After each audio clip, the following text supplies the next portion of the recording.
और अब आपको लिए चलते हैं पंजाब के जालंधर में, जहां पर इस वक्त चुनावी रैली में प्रधानमंत्री नरेंद्र मोदी जनता को संबोधित करने वाले हैं। नरेंद्र सिंह, श्री अविनाश राय खन्ना, श्री प्रभात झा, संसद में मेरे साथी श्रीमान नरेश गुजराल जी,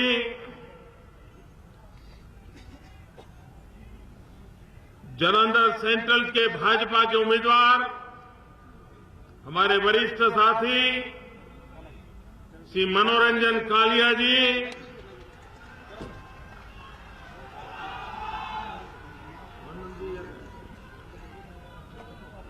लुधियाना उत्तर से भाजपा उम्मीदवार श्री प्रवीण बंसल जी,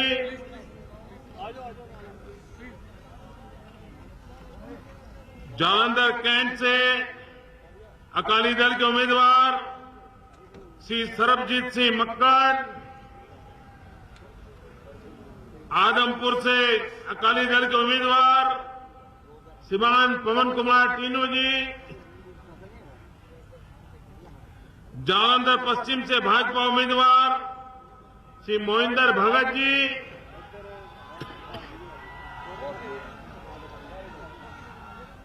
दसिया से भाजपा उम्मीदवार श्रीमती सुखजीत कौर शाही,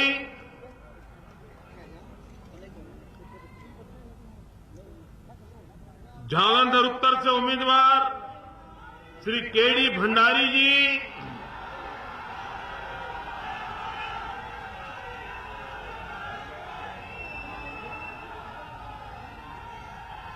फगवाड़ा के उम्मीदवार श्री सोम प्रकाश जी, लुधियाना पश्चिम के उम्मीदवार श्री कमल चेटली जी, शाहकोट के अकाली दल के उम्मीदवार श्री अजीत सिंह कोहार, होशियारपुर से भाजपा के उम्मीदवार श्रीमान टिकन श्याम सूद, लुधियाना सेंट्रल से भाजपा के उम्मीदवार श्रीमान गुरुदेव शर्मा जी,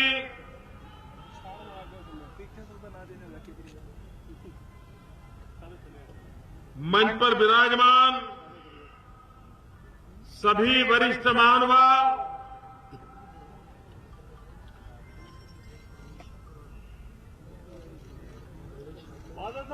मुकेरिया से श्री अरुणेश शकील जी,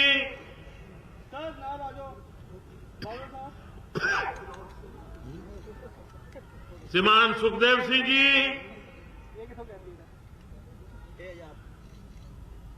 मेरे साथ सब पूरी ताकत से बोलेंगे भारत माता की, भारत माता की, भारत माता की।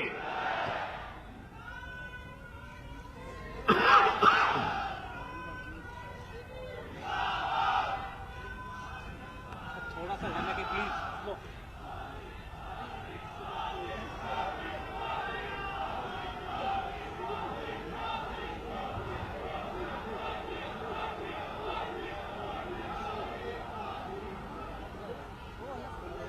एक तरफ बसंत पंचमी के रंग से रंगने की तैयारियां चल रही हैं और दूसरी तरफ पंजाब के भाग्य को एक नई ऊर्जा देना,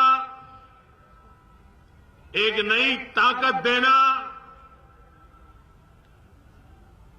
और उसके लिए पंजाब चुनाव के मैदान में खड़ा है।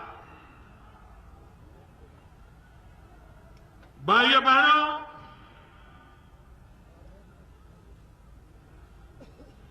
ये पंजाब की धरती वीरों की धरती है, शूरवीरों की धरती है, ये गुरुओं की धरती है, ये संतों की धरती है, ये त्याग और बलिदान की धरती है।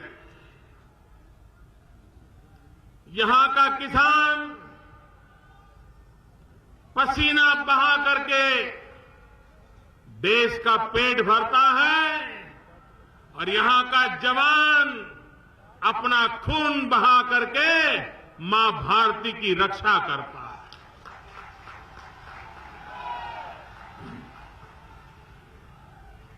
हिंदुस्तान में प्रदेश तो बहुत है, लेकिन पंजाब प्रदेशों से भी ज्यादा कुछ और है। पंजाब की आन बान शान भारत का माथा ऊंचा करती है।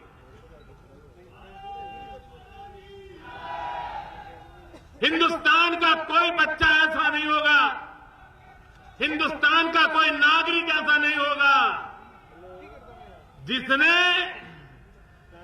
पंजाब की धरती से निकले हुए गेहूं से अपना पेट न भरा हो, ऐसा कोई देश में इंसान नहीं। ये पंजाब की धरती देने वालों की धरती है। ये पंजाब की धरती जब जब देश को जरूरत पड़ी, सीना तान करके कोई खड़ा रहा तो ये हमारा पंजाब खड़ा रहा है। देश के लिए कुछ कर दिखला के लिए मौका आया तो पंजाब ने करके दिखाया। और इसलिए भाइयों बहनों, ये बड़े दुख की बात है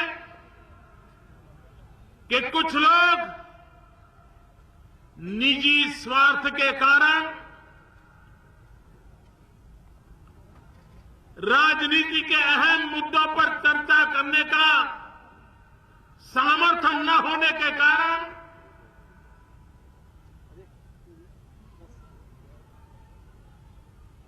किसी न किसी कारणवश इस चुनाव में पंजाब की आन बान शान पर दाग लगाने की कोशिश कर रहे हैं। पूरे पंजाब को भला बुरा कहने पर तुले हुए हैं। और पीड़ा तो तब होती है कि जिस देश की सेना पंजाब के वीरों के कारण, त्याग और बलिदान के कारण, डिसिप्लिन के कारण, डेडिकेशन के कारण गर्व अनुभव करती है, उस पंजाब के युवकों को अपने राजनीतिक स्वार्थ के लिए भला बुरा कहा जाए, बदनाम किया जाए, न जाने कैसे कैसे शब्द उनके लिए प्रयोग किए जाए। क्या राजनीति इतनी नीचे स्तर पर चली जाएगी? मैं पंजाब के नौजवानों से आज कहना चाहता हूं, राजनीति अपनी जगह पर है, लेकिन देश और दुनिया में पंजाब के नौजवानों की छवि जिन्होंने खराब की है, पंजाब के नौजवानों को दुनिया में जा जा करके बदनाम करने का पाप किया है, ऐसे लोगों को पंजाब के वास्ते, पंजाब के गौरव के वास्ते, पंजाब की आन बान शान के वास्ते ऐसी सजा दीजिए ताकि कोई फिर से पंजाब पर उंगली उठाकर देखे नहीं।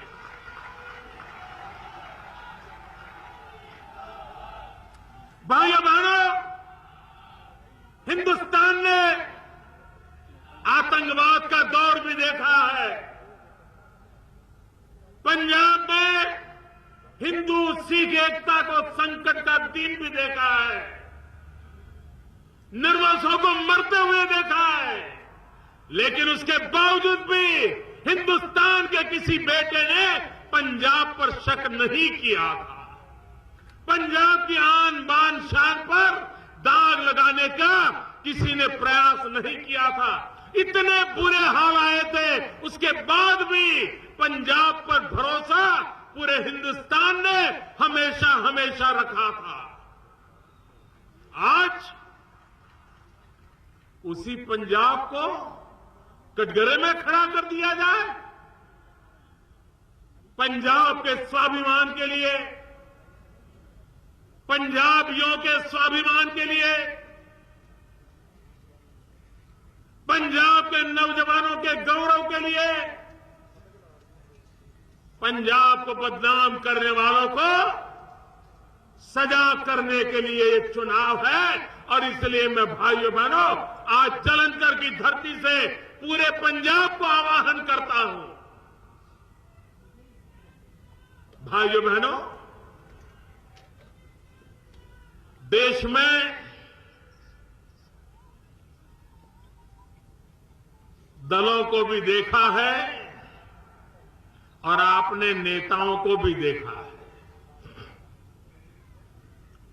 ये कांग्रेस पार्टी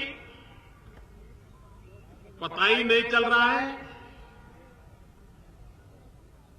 कि इसका रंग क्या है, रूप क्या है, राह क्या है, कुछ पता ही नहीं चल रहा है।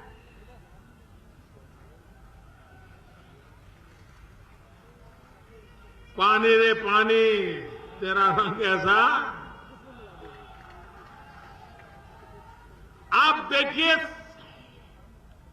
वो सत्ता के बिना ऐसे छटपटा रहे हैं जैसे पानी के बिन मछली छटपटा रही हो।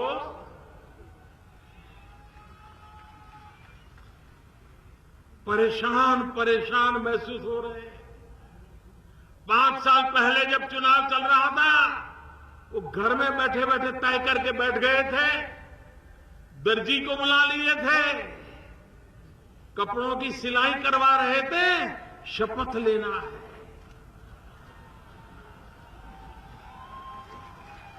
और पूरे पंजाब में ऐसा माहौल बना दिया था कि बस अब तो बादल साहब गए। लेकिन ये पंजाब की जनता है, उनकी समझदारी को कम मत आंकिए।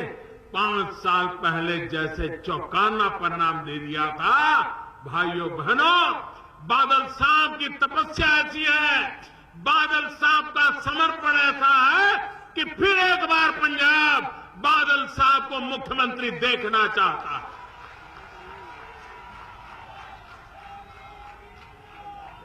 और मुझे विश्वास है कि पंजाब की जनता ऐसे वरिष्ठ नेता बादल साहब का मार्गदर्शन में और नई ऊंचाइयों का संकल्प करेगा, ये मेरा पूरा विश्वास है। भाइयों बहनों, ये कांग्रेस पार्टी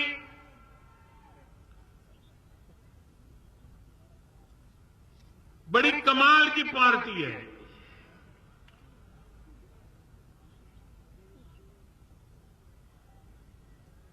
वो बंगाल में चुनाव लड़ने गए, कैसे भी करके अपने आप को बचाना है,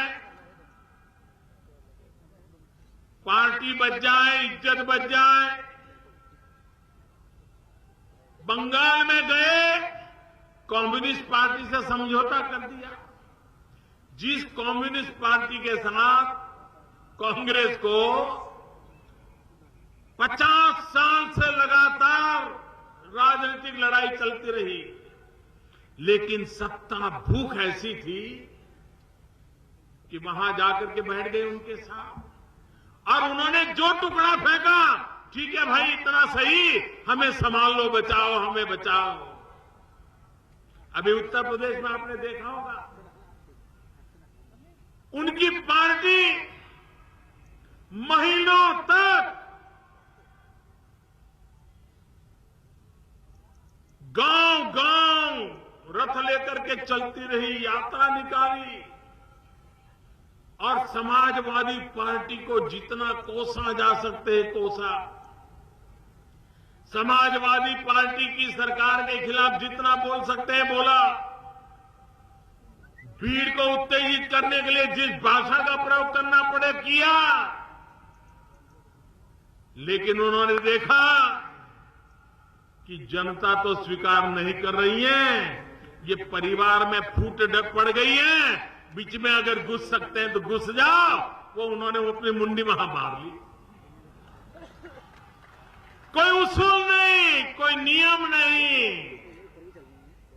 भाइयों बहनों, सिर्फ सत्ता के लिए कांग्रेस पार्टी खुद को बचाने के लिए आज चुनाव के अंदर कैसे भी करके कुछ दे दो, इस हाल से गुजर रही है। जो नाव डूब चुकी है, जिस नाव में कुछ बचा नहीं है, क्या पंजाब के लोग ऐसी नाव में कदम रखने की सोचेंगे भी क्या? क्या ऐसी डूबने वाली नाव पंजाब को पार करा सकती है क्या? और इसलिए भाइयों बहनों, ये कांग्रेस एक इतिहास है, कांग्रेस एक बीती हुई बात है।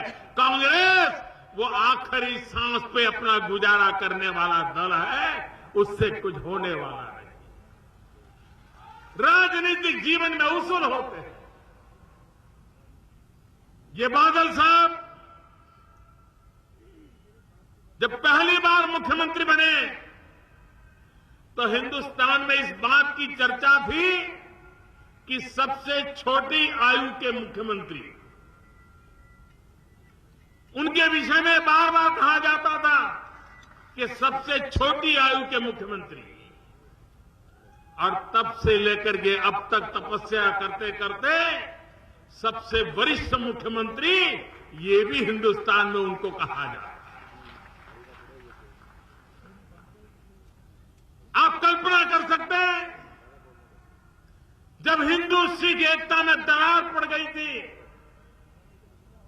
और उसको चौड़ी करने के लिए राजनीति चल रही थी, तब हिम्मत करके हिंदू सिख एकता ये मेरी प्राथमिकता है, उस मुद्दे को लेकर के सार्वजनिक जीवन में जीने का प्रयास बादल साहब ने किया। हिंदू सिख एकता ये उनका प्राथमिक उसूल रहा। और आज पंजाब बचा है, आज पंजाब आगे बढ़ रहा है, तो हिंदू सिख एकता के भरपूर बादल साहब के प्रयासों का परिणाम है। ये पंजाब कभी भूल नहीं सकता।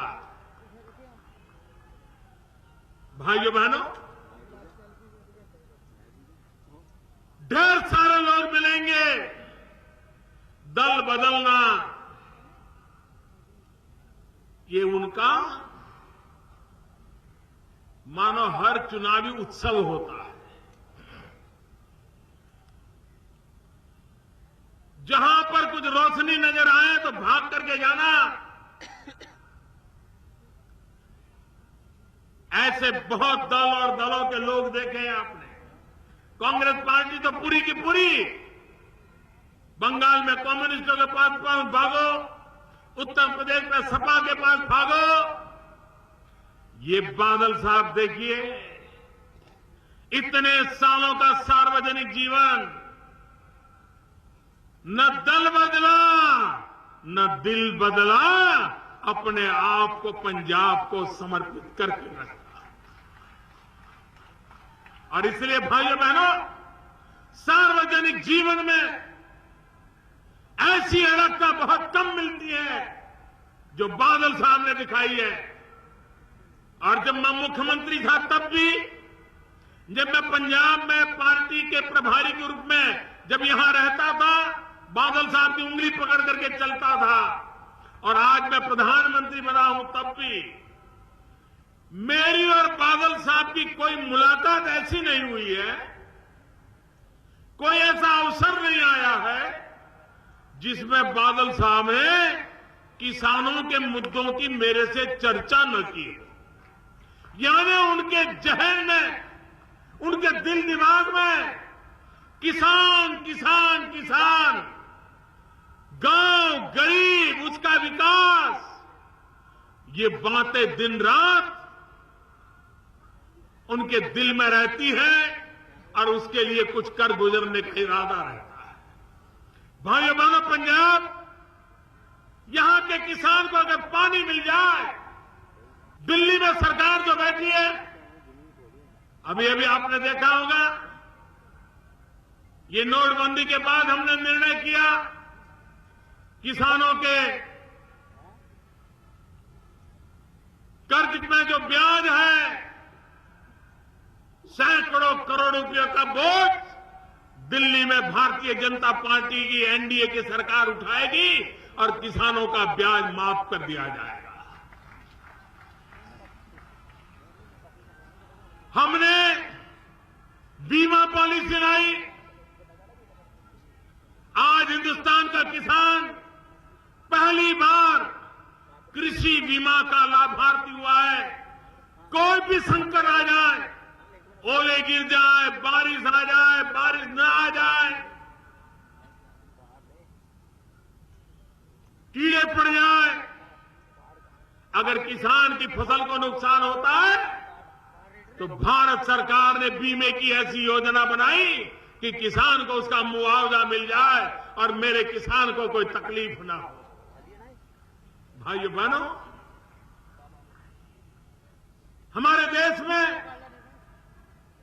यूरिया, हम सब जानते हैं, जब यूरिया की जरूरत होती है किसान को काले बाजारी से लेना पड़ता था। यूरिया के लिए कतार लगानी पड़ती थी और राज्य सरकार, भारत सरकार एक दूसरे को आरोप प्रत्यारोप करते रहते थे। दिल्ली में बैठे हुए लोग कहते थे हमने तो यूरिया भेज दिया, राज्य वाले कहते थे यूरिया मिला नहीं। यही झगड़े चल रहे थे। भाइयों बहनों, आज मैं बड़े संतोष के साथ कहता हूं कि पिछले 2 साल से हिंदुस्तान में यूरिया के लिए कहीं किसानों को कतार में नहीं खड़ा रहना पड़ा। यूरिया के लिए कहीं लाठीचार्ज की नौबत नहीं आई। यूरिया के लिए हिंदुस्तान के किसान को कहीं पर काले बाजारी से खरीदने की नौबत नहीं आई। ये कैसे हुआ? रातों रात कारखाने नहीं लगे हैं, रातों रात यूरिया का उत्पादन नहीं बढ़ा है। हमने चोरी को रोका है, भ्रष्टाचार को रोका है, बेईमानी को रोका है और उसके कारण जो यूरिया कारखानों में चला जाता था, केमिकल फैक्ट्रियों में रॉ मटेरियल के रूप में चला जाता था, हमने यूरिया का नीम कोटिंग कर दिया और नीम कोटिंग करने के कारण अब 1 ग्राम यूरिया भी खेती के सिवाय किसी के काम आ नहीं सकता है और इसलिए यूरिया की चोरी बंद हो गई और किसानों को उसका लाभ हो गया। जब नीम कोटिंग यूरिया दिया तो मैंने कमेटी बिठाई। मैंने कहा जरा अध्ययन करो भाई, क्या फायदा हुआ है। मार्केट में तो फायदा हुआ, यूरिया उपलब्ध हुआ, भ्रष्टाचार खत्म हुआ, लेकिन किसान को भी प्रति एकड़ यूरिया की आवश्यकता कम हो गई, प्रति एकड़ उसकी उत्पादन में वृद्धि हो गई। किसान के तो दोनों हाथ में लड्डू आ गए। ये काम करना, ये दिल्ली में बैठने के बाद 2 साल के भीतर भीतर हमने करके दिखाया। भाइयों बहनों, हमारी समस्याओं का समाधान विकास में है। अगर राजनीति करनी है तो विकास की करो, विनाश की राजनीति तो 70 साल तक देश ने देखी है और उस बर्बादी का फल आज देश की युवा पीढ़ी भुगत रही है। और इसलिए आप मुझे बताइए, एसवाइएल नहर, क्या पंजाब के किसान को पानी नहीं चाहिए? क्या पंजाब के किसान को पानी नहीं मिलना चाहिए?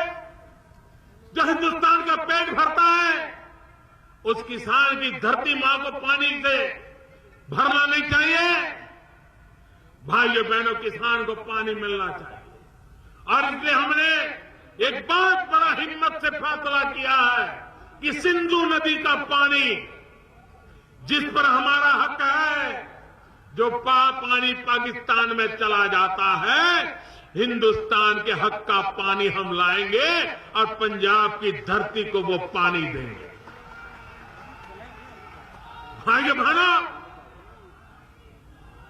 हम उस प्रकार से काम करने वाले लोग हैं जिसके दिल दिमाग में विकास भरा पड़ा है, हिंदुस्तान की भावी पीढ़ी का भाग्य बदलने का फैसला। भाइयों बहनों, अभी बादल साहब बता रहे थे, जब सर्जिकल स्ट्राइक हुई उसके कुछ दिन बाद मुझे लुधियाना आने का अवसर मिला और मैं देख रहा था पंजाब का हर परिवार अपने आप में एक विजय का एहसास कर रहा था, गर्व कर रहा था, क्योंकि पंजाब वीरों की धरती है और जब हिंदुस्तान की सेना ने पराक्रम किया, उसकी सबसे ज्यादा खुशी अगर कहीं नजर आती थी तो पंजाब के हर परिवार में नजर आती थी, निवृत्त सेनानियों में नजर आती थी। पंजाब में कोई गांव ऐसा नहीं होगा जहां पर सेवानिवृत्त फौजी न रहते हो। मैं मेरे फौज के भाइयों से कहना चाहता हूं, क्या आप नहीं चाहते थे कि देश के दुश्मनों को उन्हीं की भाषा में जवाब दिया जाए? कब तक हमारे सेना के जवान मरते रहेंगे? कब तक हमारे जवानों को शहीद करते जाएंगे? और तब जाकर के भारत की सेना भी पराक्रमी है। भारत की सेना किसी से कुछ लेना नहीं चाहती, लेकिन अपने लिए रक्षा करने के लिए सारे मार्ग उसको मंजूर होते हैं। और सफलतापूर्वक सर्जिकल स्ट्राइक की हमारे पराक्रमी जवानों ने। भाइयों बहनों, फौज के निवृत्त लोग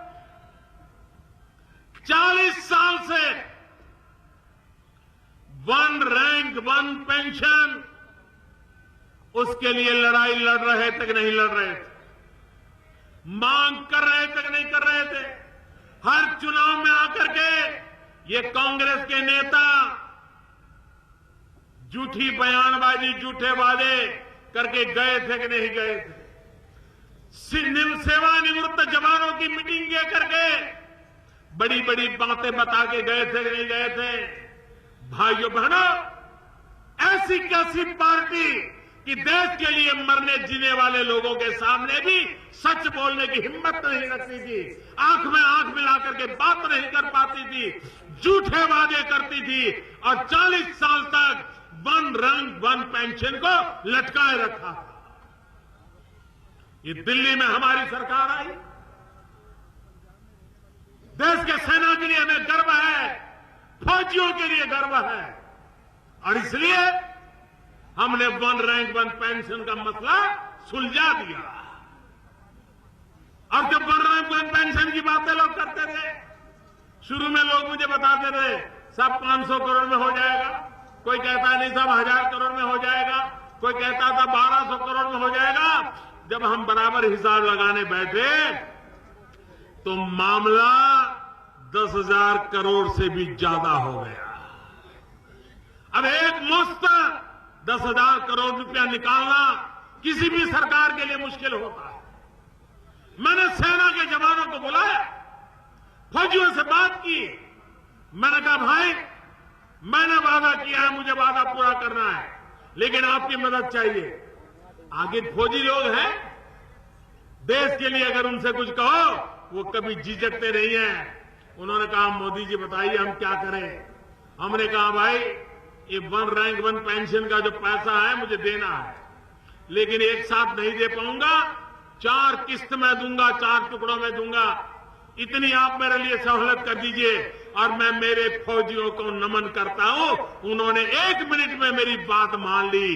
10,000 करोड़ में से 6,000 करोड़ रुपया अब तक दे चुके हैं और इस बजट के बाद आगे का भी उनको दे दिया जाएगा। भाइयों बहनों,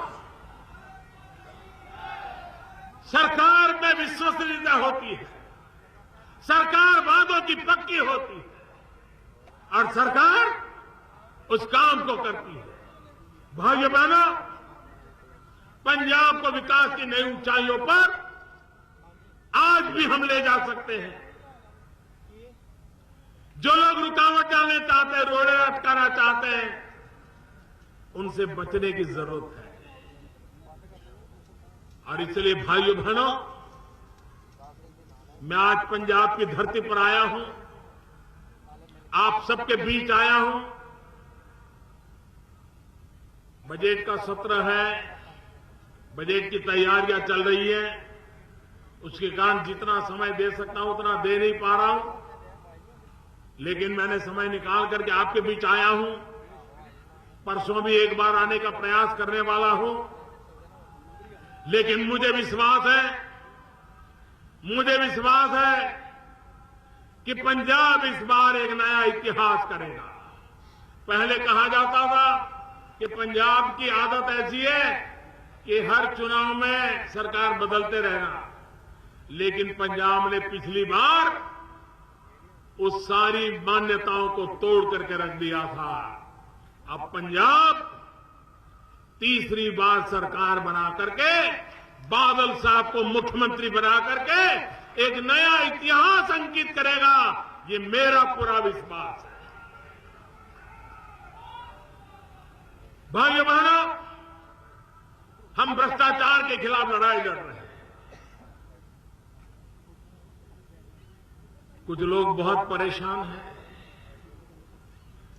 क्योंकि कुछ लोगों की 70-70 साल की कमाई डूब रही है।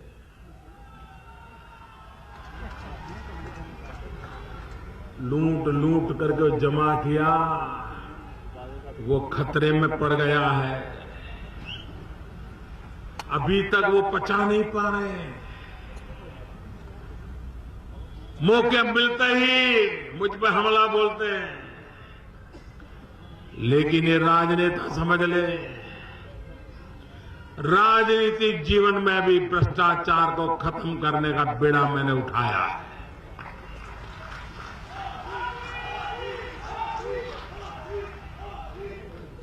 ये भ्रष्टाचार देश के युवाओं के भविष्य के साथ खिलवाड़ करता है। ये भ्रष्टाचार गरीबों के हक को छीन लेता है। ये भ्रष्टाचार मध्यम वर्गीय व्यक्ति को अपने जीवन जीने के लिए जितनी सामान्य आवश्यकता है उससे भी रोक देता है। भाइयों बहनों, ये काला धन भ्रष्टाचार, इसकी लड़ाई रुकने वाली नहीं है, मैं बता के रखता हूं जी। मेरे लिए राजनीतिक मुद्दा नहीं है, मेरे लिए हिंदुस्तान के भविष्य को निर्माण करने का एक प्रण लेकर के निकला हूं और इसलिए इस काम को कर रहा हूं।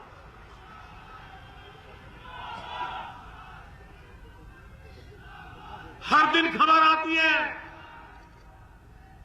इतने पकड़े गए। एक जमाना था, जरा 2014 के अखबार निकाल दीजिए, यूपीए की सरकार थी, 2012, 13, 14 मई तक के अखबार निकाल दीजिए। अखबार की हेडलाइन क्या रहती थी? कितना गया, कोयले में कितना गया, 2G में कितना गया, लाखों गए कि अरबों गए कि करोड़ों गए। नोटबंदी के बाद खबर आती है कितना आया। पहले खबर आती थी कितना गया। हर दिन खबर आती थी। अभी तो कर्नाटक में कांग्रेस सरकार के एक मंत्री के घर में से 150 करोड़ से ज्यादा नई नोटें पकड़ी गई। लेकिन भाइयों बहनों, न कांग्रेस उनको मंत्री पद से हटाने के लिए सोच रही है, न टीवी मीडिया में उसकी कोई चर्चा हो रही है।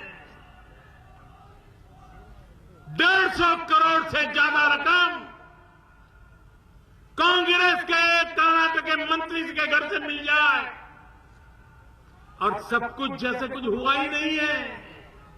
आप मुझे बताइए, लूटने वालों की ताकत कितनी ज्यादा है, इसका अंदाज आ सकता है। उनके रूट कितने गहरे हैं, इसका अंदाज आता है। और इसलिए भाइयों बहनों, आप मुझे बताइए, ये लड़ाई कितनी कठिन है। आप मुझे बताइए, ऐसी कठिन लड़ाई क्या मैं आपके बिना लड़ सकता हूं? आपके बिना लड़ सकता हूं? आपकी मदद के बिना लड़ सकता हूं? आपकी मदद के बिना बेईमानों को ठीक नहीं कर सकूंगा। और इसलिए मेरे भाइयों बहनों, मुझे आपका साथ चाहिए, मुझे आपका सहयोग चाहिए। इस देश से भ्रष्टाचार को मिटाने के लिए सहयोग चाहिए।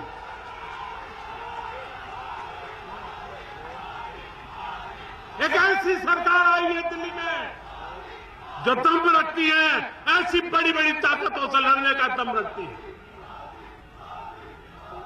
पिछले 3 महीने क्या क्या जुल्म हुए हैं मुझ पर, इसलिए कि मैं भ्रष्टाचार के खिलाफ लड़ाई लड़ रहा हूं। लेकिन जुल्म करने वाले समझ लें, ये मोदी है, जुल्म के सामने झुकता नहीं है।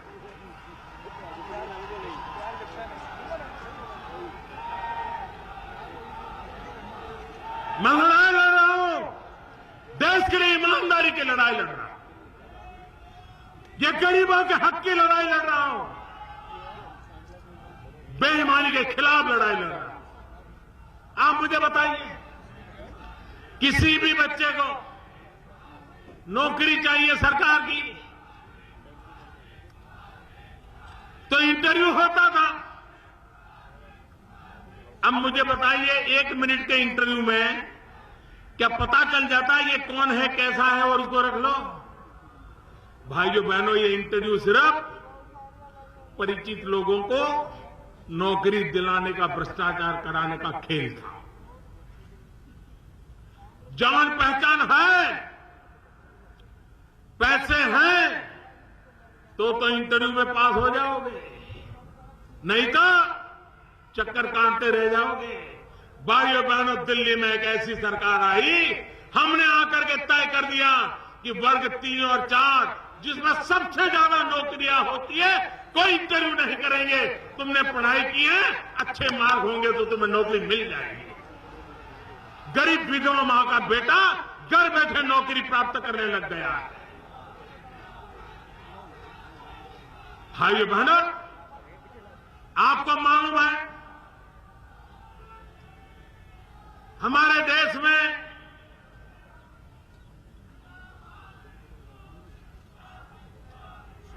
गैस का कनेक्शन, गैस का सिलेंडर लेना हो, सगड़ी लेनी हो, तो भी किसी एमपी की जरूरत पड़ती थी। एक जमाना था एमपी को 25 कूपन मिलती थी अपने कार्य क्षेत्र में 25 परिवारों को गैस का सिलेंडर देने की सिफारिश करने की 25 कूपन। और उस एमपी साहब के घर में बड़े बड़े लोग कतार लगा के खड़े हो जाते थे कि बेटा बड़ा हो गया है, अलग रहने गया है, उसको अगर एक गैस का कनेक्शन मिल जाए तो अच्छा होगा। और एमपी साहब कहते थे अभी नहीं, अगले महीने आना। यह हाल था। और अखबारों में कभी कभी आता था कि गैस के कनेक्शन की कूपनें ब्लैक में बेची जाती है। भाइयों बहनों, 2014 का चुनाव याद कीजिए, 2014 का चुनाव लोकसभा का याद कीजिए। हिंदुस्तान की कांग्रेस पार्टी किस मुद्दे पर चुनाव लड़ रही थी? हिंदुस्तान की कांग्रेस पार्टी बड़ा अधिवेशन किया और अधिवेशन में घोषणा की कि 9 सिलेंडर नहीं, हम साल भर में 12 सिलेंडर देंगे। सिलेंडर 9 मिले कि 12 मिले, इसके आधार पर दिल्ली में सरकार बनाने का कांग्रेस ने वादा किया। ये हाल है कांग्रेस का। हम आए, हमने सारा देखा, मैंने कहा ये क्या बात कर रहे हो भाई, ये काहे का भ्रष्टाचार हो रहा है। मैंने जनता जनार्दन को रिक्वेस्ट की कि अगर आपके पास आर्थिक रूप से अगर तकलीफ नहीं है तो देश के गरीबों के लिए आप अपनी सब्सिडी छोड़ दीजिए। भाइयों बहनों, मैं मेरे देशवासियों के सामने सर झुकाता हूं। 1.25 करोड़ लोगों ने सामने से अपनी गैस की सब्सिडी छोड़ दी और मैंने वो सब्सिडी उन गरीब माताओं को दी जो घर में लकड़ी का चूल्हा जलाते थे और गैस का कनेक्शन दे दिया। वो लोग 9 सिलेंडर की 12 सिलेंडर इसी के खेल खेल रहे थे, जबकि ये सरकार 3 साल में 5 करोड़ गरीब परिवारों को गैस का सिलेंडर देने का काम कर रही है। अब तक 1.5 करोड़ से ज्यादा गैस कनेक्शन दे चुके हैं और आने वाले 3 साल के अंदर 5 करोड़ परिवारों में गैस का कनेक्शन देने का काम पूरा कर देंगे। इसलिए भाइयों बहनों, मेरी माताओं बहनों से मैं कहना चाहता हूं, गरीब मां जब चूल्हे में लकड़ी से चूल्हा जला करके खाना पकाती है, एक दिन में उस गरीब मां के शरीर में 400 सिगारेट का धुआं जाता है। 400 सिगारेट का। आप मुझे बताइए क्या गुनाह है उस गरीब मां का।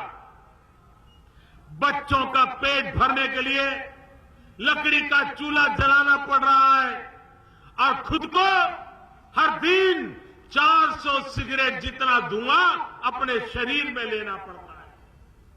क्या ये मां तंदुरुस्त रह सकती है? क्या वो मां घर में बच्चों को, तंदुरुस्त बच्चों को जन्म दे सकती है? भाइयों बहनों, इन गरीब माताओं की मदद कौन करेगा? और इसलिए हमारी सरकार ने निर्णय किया कि हम इन गरीब परिवारों को ढूंढ करके 5 करोड़ परिवारों को गैस का सिलेंडर दे करके लकड़ी के चूल्हे से मुक्ति दिलाएंगे। हर दिन के 400 सिगरेट के धुएं से उसे मुक्ति दिलाने के ये गरीबों के लिए काम करने वाली सरकार। आजादी के 70 साल हो गए। भाइयों बहनों, क्या मेरे गरीब को रहने का घर होना चाहिए कि नहीं होना चाहिए? गरीब को अपना घर होना चाहिए कि नहीं होना चाहिए? भाइयों बहनों, मैंने सपना संजोया है 2022 जब हिंदुस्तान की आजादी के 75 साल होंगे, हम हिंदुस्तान के हर गरीब को उसका अपना मकान हो, उस काम को पूरा करने के लिए चल रहे हैं। मैं आपकी मदद चाहता हूं इन कामों के लिए। मैं आपकी मदद चाहता हूं विकास करने के लिए। मैं आपकी मदद चाहता हूं नौजवानों का भाग्य बदलने के लिए। मैं आपकी मदद चाहता हूं माताओं बहनों को सम्मान देने के लिए। मैं आपकी मदद चाहता हूं हमारे पंजाब के किसान को और खुशहाल करने के लिए। और मुझे विश्वास है कि आप भारतीय जनता पार्टी अकाली दल का गठबंधन, कमल निशान और तिकड़ी निशान, इसका भरपूर समर्थन करके, भारी मतदान करके,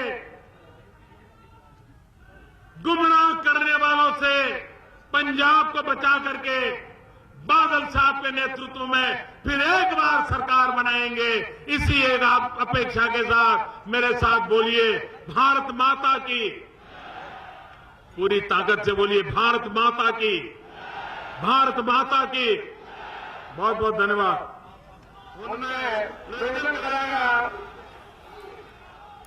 पंजाब के जालंधर से प्रधानमंत्री मोदी को आपने सुना। इस बीच उनके निशाने पर रही कांग्रेस। प्रधानमंत्री ने कहा कांग्रेस सत्ता में आने के लिए छटपटा रही है, लेकिन पंजाब में एक बार फिर से बादल सरकार ही सत्ता में आएगी।